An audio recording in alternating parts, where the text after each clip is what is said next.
Horses out here, pure energy. Pass to begin and on the outside, Prince Dugo, Celestial, then followed by his Speedy Kim, Step Up, alam mo na yan, Brown Baby.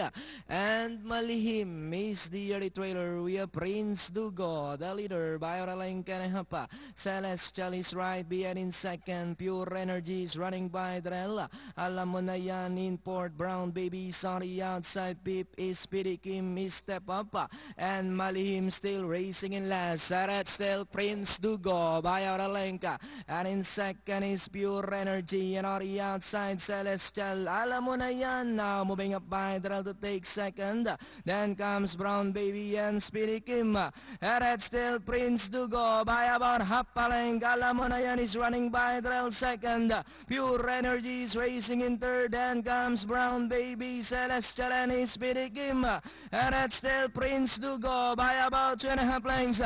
Alam mo na yan, still in second. And on the outside is Pure Energy. As they come down at the last 150. And it's still Prince Dugo. Alam mo na yan, is on the outside, Pure Energy. But it's still Prince Dugo. Followed by alam mo na yan, Prince Dugo. Alam mo na yan, is on the outside. But it's still Prince Dugo. Alam mo na yan. Entering the finish line. A long shot, Prince Dugo. Alam mo na yan. Then comes Speedy Kim. Number 3, Malihim. Dehado, kababang